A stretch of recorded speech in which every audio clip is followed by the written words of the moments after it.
নারীদের জন্য সবচেয়ে দামি আমল ইস্তেগফারের আমল। আসসালামু আলাইকুম রহমতুল্লাহি ওয়া বারাকাতুহু। আশা করি সকলে ভালো আছেন আল্লাহর অশেষ রহমতে। আজ আমরা এমন একটি আমল নিয়ে কথা বলবো যা আমাদের জীবনের প্রতিটি ধাপে শান্তি ও বরকত বয়ে আনতে পারে। আর তা হলো ইস্তেগফার, অর্থাৎ আল্লাহর কাছে ক্ষমা চাওয়া। ইস্তেগফারের গুরুত্ব। আমাদের মা বোনেরা, আপনারা দিনের একটা বড় অংশ ঘরের কাজে, সন্তান প্রতিপালনে বা নিজেদের পেশাগত দায়িত্বে ব্যস্ত থাকেন। ব্যস্ততার মাঝেও কি আমরা নিজেদের জন্য কিছু বের করে আনতে পারি না, যা আমাদের আত্মাকে পরিশুদ্ধ করতে পারে? ইস্তেগফার তেমনই একটি সহজ অথচ অত্যন্ত ফজিলতপূর্ণ আমল। আল্লাহ তাআলা পবিত্র কুরআনে বারবার ইস্তেগফারের কথা বলেছেন। রাসূলুল্লাহ সাল্লাল্লাহু আলাইহি ওয়াসাল্লাম নিজেও প্রতিদিন ৭০ থেকে ১০০ বারের বেশি ইস্তেগফার করতেন। তিনি উম্মুল মুমিনদেরও এর গুরুত্ব বুঝিয়েছেন। ইস্তেগফার শুধু গুনাহ মাফের মাধ্যমে নয়, এটি আমাদের মানসিক প্রশান্তি দেয়, দুশ্চিন্তা দূর করে, রিজিকে বরকত নিয়ে আসে এবং বিপদ-আপদ থেকে মুক্তি দান করে। আমরা মানুষ হিসেবে ভুল করি, গুনাহ করি। শয়তান প্রতিনিয়ত আমাদের কুমন্ত্রণা দেয়।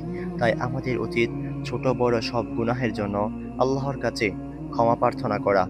ইস্তেগফার আমাদের বিনয়ী করে তোলে এবং আল্লাহর প্রতি আমাদের নির্ভরতা বৃদ্ধি করে। নারীরা যেভাবে ইস্তেগফারের আমলকে জীবনে অন্তর্ভুক্ত করতে পারেন, সকাল সন্ধ্যা, দিনের শুরুতে এবং দিনের শেষে অন্তত ১০ থেকে ১৫ মিনিট ইস্তেগফারের জন্য বরাদ্দ রাখুন। কাজের ফাঁকে বা ঘুমানোর আগে এটি করতে পারেন। কাজের ফাঁকে রান্না করতে করতে, কাপড় ভাঁজ করতে করতে বা বাচ্চাদের দেখাশোনা করতে করতে মুখে মুখে ইস্তেগফার করতে পারেন। এর জন্য আলাদা করে বসার প্রয়োজন নেই। অজুর পর, প্রতিটি অজুর পর ইস্তেগফার করার অভ্যাস করুন। এতে আপনার মন প্রফুল্ল হয়ে উঠবে। ফরজ নামাজের পর তসবিহ পড়ার সময় ইস্তেগফার যোগ করুন। ঘুমাতে যাওয়ার আগে, ঘুমানোর আগে দোয়া পড়ার সাথে সাথে ইস্তেগফার করুন। এতে সারাদিনের ভুল ত্রুটিগুলো মাফ হয়ে যাবে ইনশাআল্লাহ। জিকিরের অংশ হিসেবে অন্যান্য জিকিরের সাথে ইস্তেগফারকে মিশিয়ে নিন, যেমন আস্তাগফিরুল্লাহ ওয়া আতুবু ইলাইহি, আমি আল্লাহর কাছে ক্ষমা চাই এবং তার দিকে ফিরে আসি। ইস্তেগফার শুধু আমাদের আখিরাতের জন্য নয়, দুনিয়ার জীবনেও এর অনেক সুফল রয়েছে। এটি আমাদের মনকে পবিত্র রাখে, আমাদের ধৈর্য বাড়ায় এবং আমাদের আত্মাকে সতেজ করে তোলে।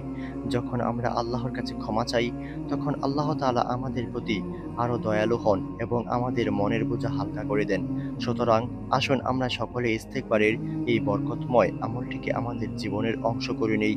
নিজেদের জন্য, নিজেদের পরিবারের জন্য এবং উম্মার জন্য বেশি বেশি ইস্তেগফার করি।